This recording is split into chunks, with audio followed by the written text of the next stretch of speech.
Պարոն Սիմոնյան, Բարգավաճ Հայաստանը չէր բացառել, որ կարող են դիմել նաև սահմանադրական դատարան,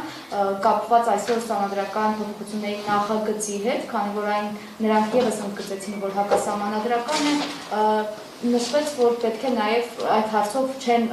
խորհրդակցել Լուսավոր Հայաստանի հետ։ Ուզում եմ հասկանալ, արդեն իսկ խորհրդակցել են եւ դուք հնարավոր համարում եք, որ համախմբված կդիմեք սահմանադրական կասեցնելու այս ամբողջ process-ները սահմանադրական կարգը տապալելու եւ դատավորներին։ Այդ թեման ճիշտն ասած չենք քննարկել, մեր մոտ էլ այդ թեման չի քննարկվել, Բարգավաճ Հայաստան դեռևս պաշտոնապես մեզ ոչ մի դիմում չի ներկայացրել, երբ որ լինի այդպիսի դիմում մենք կքննարկենք, կհասկանանք, բայց կասեցման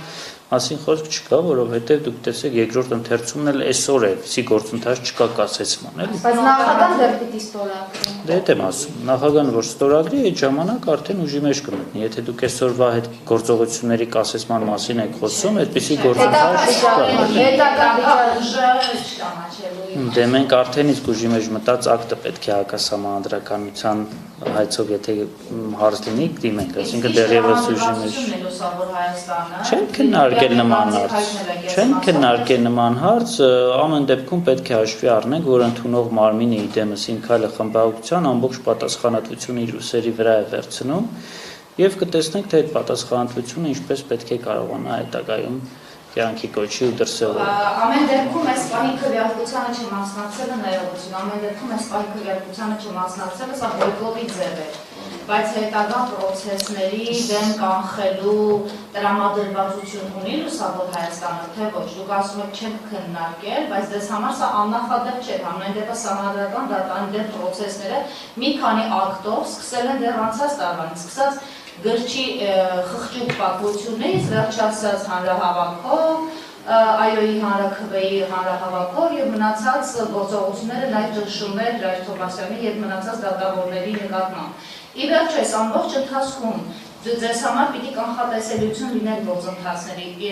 ինչ է քննարկվել եւ ինչ է պատրաստ, որովհետեւ մի տեսակ տպավորություն է կրավորական կեցվածք է ընդունել։ Բացարձակապես այդպես շոյելու ելույթներ կան, բայց գործողություններ եւ շտապողականություն մանավանդ իշխանության ցուցաբերած օպերատիվության, այդ սրընթաց օպերատիվությանը համարժեք։ Չեմ կիսում ձեր տեսակետը, բացարձակապես միանշանակ ընդգծում եմ, որ առնվազն մենք ամեն օր, ամեն ժամ պատրաստ ենք եւ պայքարելու ենք իրավական պետության զարգացման համար եւ դեմ ենք լինելու բոլոր այն գործընթացներին, որոնք խոչընդոտում են Հայաստանում իրավական պետության կայացումը։ Ինչպիսին որ այդպիսի գործընթաց լինի, թե ինչպես մենք կօգտագործենք այդ հակաիրավական գործընթացները կանխելու դրանց դեմ պայքար մղելու եւ այլ գործիքակազմը, որը կօգտագործվի, դա արդեն խմբավորությունը իր քննարկումների արդյունքում կպարզի։ Այն, որ մեր համոզմունքը առայն իրավական պետություն պետք է կայացվի եւ մենք այդ առաքելությունը նաեւ մեր ուսերի վրա ենք կրում, դա միանշանակ է։ Գործիքների միջոցների մասին դες անպայմանորեն տեղյակ կպայենք։ Ինչ վերաբերում է ձեր նշած բոյկոտին, սա բոյկոտ չէր։ Մենք ասել ենք, որ այս հարցի վերաբերյալ մենք բազմիցս արտահայտել ենք մեր դիրքորոշումը, որ անտրամաբանական է սահմանադրական փոփոխությունների հանձնաժողով ստեղծել եւ գործուղել են տեղ մարդիկ, մեր խմբակցությունից էլ ինձ են գործուղել, ովքեր զբաղվելու են սահմանադրական փոփոխությունների համապարփակ լուծումներ առաջարկելու տարբերակով, այդ սահմանադրական դատանի հետ կապված որոշակի խնդիրներ լուծելու տարբերակով, մենք այդ խնդիրները անդադ քննարկում ենք հանձնաժողովում, բայց դրան զուգահեռ լրիվ այլ գործընթաց է կազմակերպվում, որը ամբողջությամբ հակասում է այն տրամաբանությանը, ինչ որ մենք սահմանադրական փոփոխությունների հանձնաժողովում քննարկում ենք։ Սա երկու տարբեր իրականություններ են եւ մենք չենք հասկանում մեր իշխանական գործընկերների վարած քաղաքականությունը այս ուղղությամբ։ Ինչ իմաստ ունի այդքան ռեսուրս ծախսել սահմանադրական փոփոխությունների հանձնաժողովի վրա, եթե դուք լրիվ այլ գործընթաց եք կազմակերպում։ Նույնը, ինչ իմաստ ունի $7 միլիոն հատկացնել հանրաքվեի ուղղությամբ, հակաիրավական գործընթաց սկսել, եթե դուք կարող եք այդ նույն հակաիրավական գործողություններով ինքնուրույն ազգային ժողովի միջոցով սահմանադրական փոփոխություններ կայացնել, ինչը այսօր կատարում են։ Ինչ իմաստ ուներ փետրվարի 6-ին կանգնել եւ հայտարարել, որ 213-րդ հոդվածը չի կարող ենթարկվել փոփոխության ազգային ժողովի կողմից եւ այսօր կանգնել հայտարարել, որ 2003 հոդվածը կարող է փոփոխության ենթարկվել ազգային ժողովի կողմից։ Հակասությունները բազմազան են։ Ինչ իմաստ ուներ դիմել Վենետիկի հանձնաժողով խորհրդատվական եզրակայության, եթե մինչև այդ խորհրդատվական եզրակայության ստացումը դուք նախաձեռնելու եք ազգային ժողովում սահմանադրական փոփոխություններ։ Ոչ մասնագիտական տրամաբանությունից, ոչ ընդհանրապես քաղաքակիրթ երկրի քաղաքականություն վարելու տեսանկյունից այս գործողությունները որևէ այսպես սահմաններում տրամաբանական չեն տեղավորվում։ Այլ մեր զարմանքը, մեր, չգիտեմ, մասնագիտական տեսանկյունից, այսպես ասած, բավականին խորը հիասթափությունը դրանցով է պայմանավորված։ Եթե խնդիրն ուզում ենք լուծել, ապա կա դրա համար նորմալ իրավական գործիքակազմ, ինչը դուք արդեն նախաձեռնել եք։ Ինչ իմաստ ունի այս ամեն ինչը համտեսել։ Իշխանությունն ասում է Վենետիկի հանձնաժողովի խորհրդատվական կարծիքը ըստ էության տրամադրողին նույնն է, ինչ այսօր ընդունված եւ Բոլորովին այդպես չէ։ Վենետիկի հանձնաժողովի կարծիքը, այո, ես էլ նոր կարդացի, ճիշտն ասած, նույն ստացի, այդ մարդիկ հստակ գրում են, վերջում է եզրափակում են, որ առաջարկված նախագիծը չի համապատասխանում իրենց կարծիքում արտահայտած դիրքորոշումներին։ Այսինքն դրանից այն կողմ էլ ինչ է պետք իշխանության։ Անցումային ժամանակահատվածի մասով Նաև այդ, այո, նաև այդ։ Եվ նաև հետագա արդյունավետության հետ կապված աշխատանքի Վենետիկի հանձնաժողովի առաջարկությունների մեջ ևս կարծիքի մեջ ևս նշված էր, հետագայում ինչպիսի իրավիճակ է ստեղծվելու, եթե մենք տեսնում ենք, որ իշխանությունը պարբերաբար խոսում է սահմանադրական դատավորի ճգնաժամի մասին, հիմա դատավորների թիվը կրճատվելու է, ըստ էության նախագահի խնդիր է նաև առաջանալու, ինչքան ժամանակահատվածում կարող է սա լուծվել։ Տեսեք, ախր այդ նախագահն լուծվում է նաև գործառույթը, հա, երևի սահմանի։ Չէ, նախագահն, տեսեք, նույն Վենետիկի հանձնաժողովը նախագահի փոփոխության հետ կապված ճշմարտության համար պետք է նշենք, եզրակացրել է, որ այստեղ դատավորների անփոփոխելիության խնդիր չի։ Այն դատավորները, ովքեր 12 տարի են սահմանափակվում, 12 տարով են սահմանափակվում իրենց դատավորի գործառույթը իրականացնում, այստեղ այդ խնդիրը բարձրաձայնել է Վենետիկի հանձնաժողովը, ասելով, որ անփոփոխելիության խնդիրը առկա է հետադարձության իմաստով եւ այլ եւ այլ։ Սահմանադրականը եւ չի կարելի դրանք։ Որը խնդրահարույց է, այո, եւ 15 թվականի սահմանադրական փոփոխությունների համատեքստում անտրամաբանական է, որտեղ նույն 2005 թվականին մենք ունեցանք կրկին սահմանադրական փոփոխություններ, բայց նախկինում նշանակված դատավորները շարունակեցին պաշտոնավորել 95 թվականի սահմանադրական խմբագրությամբ։ Եվ այս տրամաբանությունը պետք է պահպանվեր նաև։ Բայց Վենետիկի հանձնաժողովը իհարկե ասում է, որ կարելի է, եթե այդպես լեգիտիմ նպատակ ունեք, որ բոլորին բերեք ընդհանուր դաշտ, որոշակի անցումային ժամանակաշրջան ապահովել եւ այդ բանը կիրառել։ Ինչը այս նախագծով չկա, որովհետեւ սա ուժի մեջ է մտնում միանգամից ստորագրման պահից եւ բոլոր այն դատավորները, ովքեր 12 տարի պաշտոնավորել, միանգամից աշխատանքից դուրս են գալ։ Այսինքն այս իմաստով արդեն իսկ Վենետիկի հանձնաժողովի եզրակացության թակազություն Սահմանադրության խախտման, այսպես ասած, մեկնաբանության տեսանկյունից Վենետիկի հանձնաժողովը տվել է այդ խախտման իր տեսանկյունից խախտման ակնհայտ փաստը, երբ որ ուղղակի մտնում է ուժի մեջ եւ անցումային ժամանակաշրջան չի ապահովում։ Այսինքն առաջարկվում է առնվազն մի քանի ամիսում մեկ նոր փոխել ինքը ժամկետներ չի նշում։ Ուղղակի ասում է որոշակի անցումային ժամանակաշրջան պետք է լինի։ Իրավիճակ կարող է ստեղծվել նույն սահմանադրական դատարանում, հա, այս նախագծի ընդունումից հետո, նախագահի ստորագրումից հետո։ Ունենալու 2-3 դատավոր միանգամից Սա հասկանալի է, դրանից հետո ինչպիսի իրավիճակ է ստեղծվել, որովհետև այդ դատավորներին պիտի փոխարինեն այսպես նորերը, այդ գործընթացը ինչքան է ձգձգվել, եթե հաշվի առնենք, որ թե օրինակ Վահե Գրիգորյանից առաջ քանի թեկնածուներ կային, ինչքան ձգձգվեց։ Դե եթե հաշվի առնենք, որ 88 կամ 89 պատգամավոր միահամուռ նույն որոշումներն են կայացնելու, այսինքն բոլոր որոշումների հետ կապված նրանք միայնակ կարող են առաջ տանել խնդիրը, որովհետեւ ձգձգում տեղի չունեն։ Այդ առումով չեմ կարծում, որ ժամանակի ձգձգում ունի նոր դատավորների նշանակման իմաստով։ Բայց այստեղ խնդիրը այլ բան է ընդհանրապես։ Տեսեք, ընդհանրապես դատավորների անփոփոխելիության սկզբունքի իմաստը ինչու՞մն է կայանում։ Որ մի իշխանություն չկարողանա մեկ դատարանում մեծականակ դատավորներ նշանակել, որ համամասնությունը պահպանվի, հասկանալով, որ սահմանադրական դատարանը նաև ունի քաղաքական կոմպոնենտ, ոչ ոք չի թաքցնում, իրավական կոմպոնենտից զատ նաև ունի քաղաքական կոմպոնենտ։ Այս տրամաբանությունը, որ նրանք պետք է երկարաժամկետ պաշտոնավորեն մինչև 65 տարեկան եւ այլն, դրա համար է գրված։ Այսինքն հենց այնպես անիմաստ դրույթներ չեն, էլի գրվում։ Դա իրավական լուրջ հետազոտության եւ հիմնավորումների հիման վրա է գրվում։ Բայց միևնույն հիմա է նորից գալու քաղաքական։ Եթե այդ եմ ասում, եթե փոխարինի։ Եթե 3 հոգի միանգամից այսպես նոր իշխանություններն են նշանակում, հիմա արդեն 4 հոգի կդառնան, այսինքն վտանգ կա, որ բոլորը միևնույն քաղաքական այսպես իրավամտածողությունը պետք է ունենան եւ բալանսը կորչում է, ու իրավական պետության տրամաբանությունն է կորչում, իշխանությունների տարանջատման սկզբունքն է խաթարվում, հազար ու մի իր գործոններով։ Դրա համար մենք պետք է պետական մտածողություն դրսևորենք։ Մենք չպետք է անընդհատ քաղաքական մտածողությամբ պետական ինստիտուտներում փոփոխություններ կազմակերպենք, Այդ դեպքում հարցս Այնտեղ ձեր հարցին չպատասխանեցի նախագահի հետ կապված, այո, նախագահի հետ կապված Վենետիկի հանձնաժողովն ասել է, որ նախագահը որպես այդպեսին վարչական պաշտոն է եւ այստեղ դատավորների անփոփոխելիության սկզբունքի խախտում չի դիտարկվում, եթե նախագահին ասում են դու այլևս այս վարչական ֆունկցիան չես կատարում, գնա սովորական դատավոր աշխատի։ Այստեղ ես օրինակ Վենետիկի հանձնաժողովի արտահայտած տեսակետի հետ մասամբ համաձայն եմ եւ կիսում եմ այս տեսակետը, որովհետեւ տեսեք, սահմանադրական դատայի նախագահը որևէ ավել լիազորություն չունի, քան սովորական դատավորները սահմանադրական դատա։ Միայն ներկայացուցչական գործառույթ ունի իրականացնել, հա։ Բայց ակնհայտ է, որ Բայց դրա հիմա էլ փաստորեն նախագահը մնում է որպես դատավոր, այսինքն այն թիրախը, որ ի սկզբանե դրել էին իրենց արժեվ քաղաքական մեծամասնություն, հիմա այդ նպատակին չեն հասնում։ Այդ մարդը էլի շարունակում է դատավորն։ Դրա համար իմ գործընկեր Էդմոն Մարոկյանը նրանց որ համանդրական այսպես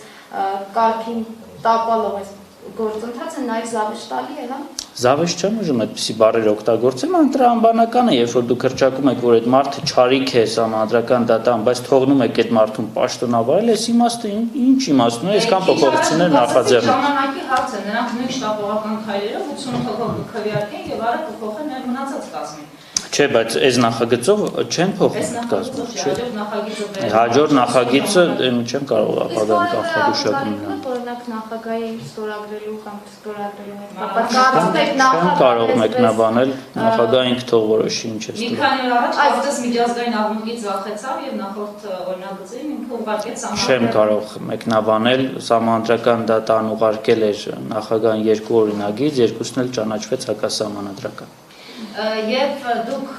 փաստորեն հակասահմանադրական եք համարում այսօրվա սկսած գործընթացը, այս նախագիծը ամեն դեպքում Գործընթացը, տեսեք, այստեղ պետք է ճիշտ բառերը օգտագործենք, էլի, գործընթացը հələ որ տրամաբանական է, եթե չուղարկեն սահմանադրական դատարան կարծիքի, սահմանադրության այդ դրույթը կխախտվի։ Բայց ես չգիտեմ, ուղարկելու են թե չէ։ Այո, նույն Վենետիկի հանձնաժողովը դրան անդրադարձել է 3-րդ կետով, նաև 3 հարցեր ուղարկել, հարցերից մեկն էլ դա էր, եւ Վենետիկի հանձնաժողովը եզրակացրել է, որ սահմանադրությունում ամրագրված այդ պահանջը իմպերատիվ է եւ եվրոպական պետություններում եւս կա այդպիսի պահանջ, որ պետք է ուղարկվեն սահմանադրական դատարան կարծիքի,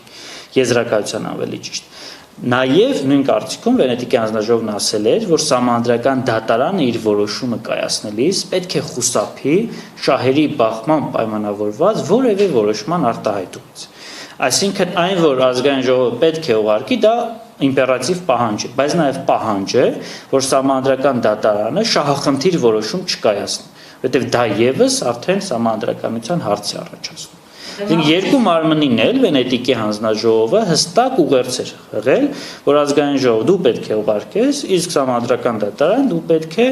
օբյեկտիվ որոշում կայացնես առանց որևէ շահախնդրության։ Մինչդեռ Մակունցը բնութագրեց, որ նորից հիշեցին, որ Վենետիկի հանձնաժողովը ընդհանրապես խորհրդակցական մարմին է եւ ինտերակտիվ կողմով։ Դե գիտեք ինչ կա, հիմա ամեն ինչ պետք չէ։ Միշտ ըստ կմահաճույքի, երբ իրենց որոշում են բնութագրում են կամ կոռուպցիոն Պարոն Սիմոնյան, անցում կատարող նաև այլ թեմաների, Բարգավաճ Հայաստանը ձեզ դիմել էր նաև այլ հարցերի հետ կապված, մասնավորապես նաև քննիչ հանձնաժողով ստեղծելու հետ կապված։ Այս առումով արդեն իսկ որոշում կա, իրենք կարծես թե դեմ չէին, որ Լուսավոր Հայաստանը նախագահեր քննիչ հանձնաժողովը, ուզում եմ հասկանալ կոնկրետ քննարկում, կոնկրետ որոշում ունեք արդեն։ Դե մենք քննարկել ենք, մենք մեր տեսակետը հայտնել ենք, որ այդ հանձնաժողովի հետ կապված մեր լեգիտիմ իրավունք ունենք, որովհետև մենք ենք առաջարկել եւ պլյուս մեր գործընկերները 2 այլ հանձնաժողով են նախագահում, մենք որևէ հանձնաժողով չենք նախագահում, ճիշտ կլինի, որ մեկն է մենք նախագահենք այս տրամաբանությամբ, ոնց որ մեր գործընկերները ասացին, որ կմտածեն եւ կանդրադառնան հարցին, դեռևս վերջնական քննարկում չի եղել։ Բայց դա արդեն լինելու է այսպես աշնան է, որովհետեւ հերթական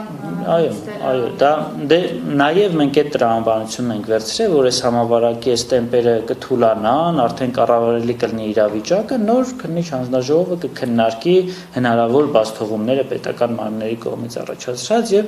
կփորձենք հասկանալ թե ինչ պետք է անել, որ նման բացթողումները ապագայում այլևս չլինեն։ Դուք խոսում եք համավարակի տեմպերը թույլատնելու անհրաժեշտության մասին եւ ավելի այսպես է օրակարգային անհրաժեշտ հարցերի հիմա համանդրական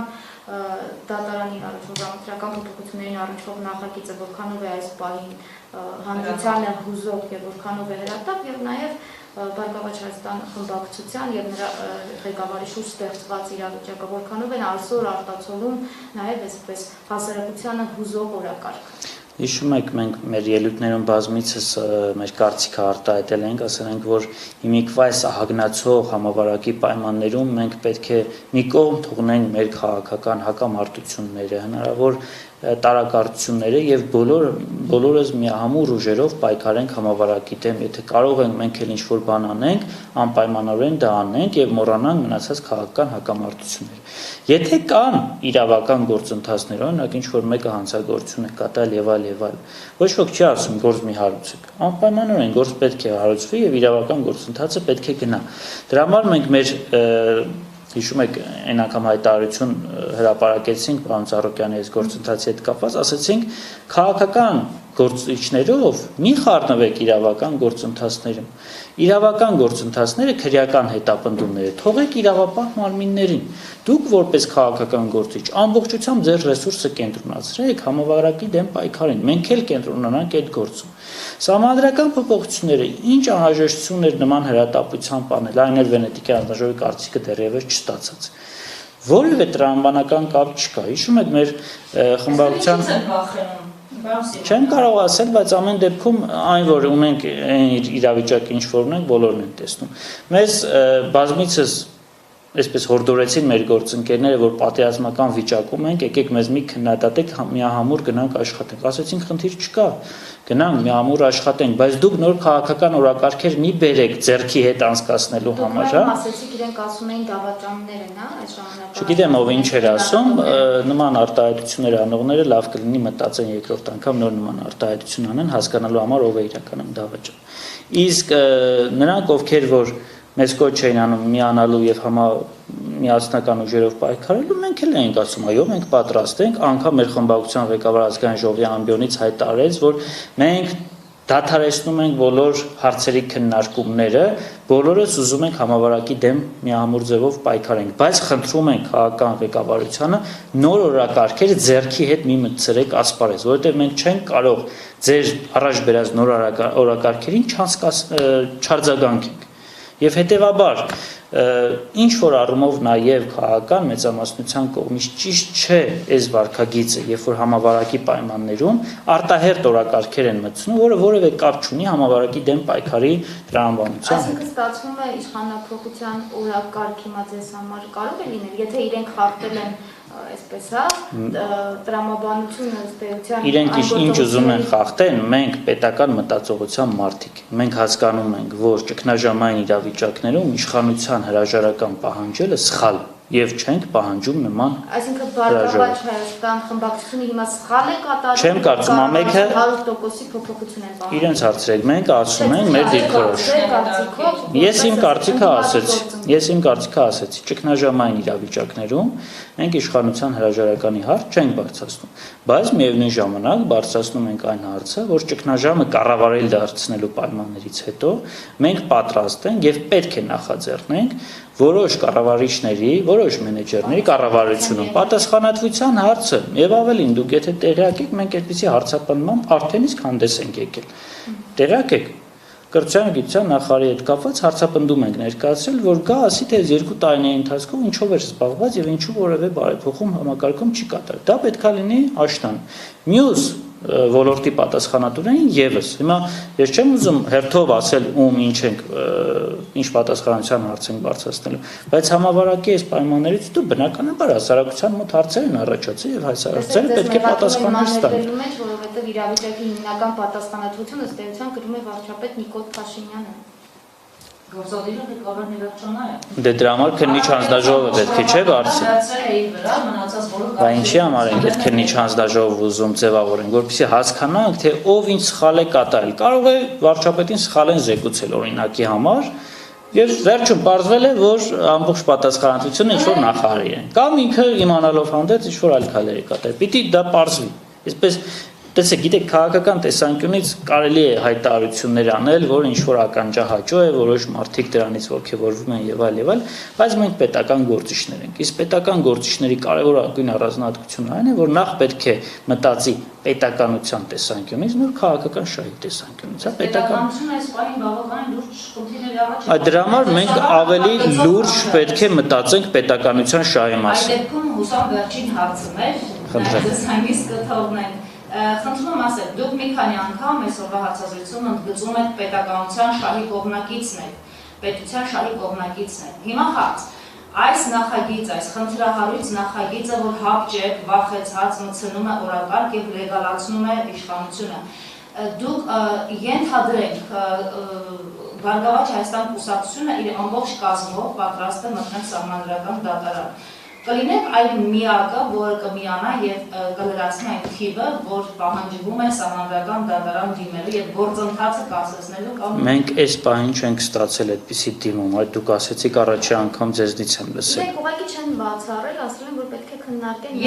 Մենք էլ ոչինչ չենք բացառում, իհարկե ոչինչ չենք բացառում։ Դուք պատրաստ եք անձամբ դուք որպես իրավաբան եւ որպես պետության շահի համար խիստ մտահոգ քաղաքացի պատրաստ եք լինել այն միակը, որը կմիանա եւ կկասեցնի այս ամբողջ գործողությունը։ Հարցի վերլուծության արդյունքում եւ ես եւ իմ խմբակցության բոլոր անդամները, ովքեր բացարձակապես պետական մտածողության կրողներն են եւ որևէ շեղում պետական մտածողությունից թույլ չեն տալիս, հարցի վերլուծության արդյունքում կհանգեն կոնկրետ եզրակացության եւ մեր գործընկերների հետ կոնկրետ գործողություններ կկատարենք։ Իսկ ինչու դուք եք նախաձեռնում դիմելու Բարգավաճ Հայաստան կուսակցության։ Ժորժ ջան, տեսեք, ախր չէ, մենք էլ ենք նախաձեռնել մի քանի անգամ, կհիշեք մեր գործընկերները։ Չէ, դրանից առաջ էլ ենք մի քանի հարցերով նախաձեռնել, բայց մեր գործընկերները հատկապես Հարակվեի հետ կապված, եթե կհիշեք, մենք նախաձեռնել էինք, որ դա սահմանադրական գործընթաց է, բայց մեր գործընկերները չմիացան։ Հիմա կլինի այդպիսի դիմում, կքննարկենք, մենք էլ ենք մտածում որոշակի հարցերի շուրջ, բայց այս պահի դրությամբ, տեսեք, մենք հիմա դեռ չգիտենք։ Այս մարդիկ դիմելու են սահմանադրական դատարան, թե չեն դիմելու։ Սահմանադրական դրույթ պահելու են, թե չէ։ Այս մարդիկ վերջնական ինչ տեքստով են ներկայացնում, որովհետև պետք է նաև պետաիրավական հանձնաժողովի նիստ գումարվի, չէ՞։ Այսինքն այնքան շատ հարցեր կան, մինչև այս հարցերի պատասխանը չստանանք։ Ես ոնց կարող եմ ձեզ նման պատասխանատու եզրակացնել։ Գիտեք, ես ոչինչ չեմ բացառում հատկապես քաղաքականության մեջ։ Բաղավարյան, բայց ես այլ հարց նաև ունեի, պատգամավորական անձեռնմխելությունից զրկելուց առաջ իրավապահների կողմից արվող գործողությունները կոնկրետ Գագիկ Ծառուկյանի նկատմամբ ինչպես կգնահատեք։ Կան խոզարկություն, հարցաքննություն, այս ամենի վերաբերյալ խորհրդարանը, մասնավորապես նաև խորհրդանի նախագահը տեղյակ չպիտի լինեին, հաշվի առնելով նաև այդ անձեռնմխելիության, փաստային ժամանակահատվածում Գագիկ Ծառուկյանը դեռևս ունեցել է անձեռնմխելիություն։ Հիշում եք իմ հարցը գլխավոր դատախազին։ Այ որ ուշադիր լինեք, կարող եք նաև վերհանել իմ հարցը, այդ հարցի պատասխանը տված է իմ հարցի մեջ։ Երբ որ ես գլխավոր դատախազին հարցրեցի, որ արդյոք նա տեղյակ է մարդու եվրոպական դատարանի եւ մեր վճռաբեկ դատարանի որոշումներին, որտեղ հստակորեն գրված է, որ քրեական հետապնդում համարվում է ոչ միայն մեղադրանքի ներկայացնելու պահը, ինչը որ մեր քրեական դատավարության օրենսգրքում գրած է, այլ նաև այն պահը, երբ որ իրավական կամ նախաքննության հետ կապված գործողությունների ընթացքում կոնկրետ անձի իրավունքը, անձի անունը շոշափվում է։ 3 հաղորդագրություն էր եղել ախուզարկություն։ Այսինքն այն ինչ որ կատարվել էր մինչև անձեռնմխելիությունից զրկում, արդեն իսկ քրեական հետապնդման տարեր ուներ։ Եվ սա անգամ մարդու եվրոպական դատարանի նախադեպային որոշումը եւ մեր միջրավեկ դատարանի նախադեպային որոշումով փաստված։ Այսինքն ցանկացածի հետ հիմա կարող են այդպես վարել, ցանկացած падգամավորի հետ, եթե ցանկանան։ Դե եղել է արդեն Բարգավաճ Հայաստան խմբակցության падգամներից մի քանի տուն խուզարկել են, էլի, այդ առումով դա բավականին խնդրահարույց է։ Ես հույս ունեմ, որ այդ падգամները իրենց իրավունքների պաշտպանության համար դատական կարգով կդիմեն պատասխան մարմիններին եւ կստանան իրենց այսպես հայցերի պատասխանները։ Խնդրի ամփոփելով հստակեցնենք, Վենետիկի հանձնաժողովի խորհրդատվական կարծիքը ի վերջո մեր երկրում տեղի ունեցող սահմանադրական դատարանի շուրջ տեղի ունեցող այս ամբողջի վերաբերյալ դրական է թե բացասական։ Իշխանությունն ասում է դրական է։ Ժորժ ջան, անգլերենով հրապարակված է։ Կարող եք անգլերեն, եթե անգլերենը լավ եք հասկանում, կարդակ 74-ից 83 կետերով նշված է եզրակացության պարբերությունները։ Այնտեղ հստակորեն գրված է 3 հարցերի պատասխանն է տված է։ Վերջում է եզրափակում է, որ ափսոսում է, որ Վենետիկի հանձնաժողովի արտահայտած կարծիքը չի համապատասխանում սահմանադրական փոփոխությունների առաջադրված նախագծին։ Այսինքն հակասության մեջ է։ Չի համապատասխանում։ Ինչի համապատասխանելը նշանակում է, որ կան հակասող տարրեր։ Ես չեմ կարող էլի դրանից պարզ բացատրեմ, մարդիկ իրանց գրել են, բայց կարող եք տարբեր մեկնաբանություններ ասել, նույն հոդվածը կարդակ, նույն պարբերությունը կարդակ, ամենքը տարբեր մեկնաբան են, հատկապես եթե անգլերենի հետ կապված խնդիրներ կա։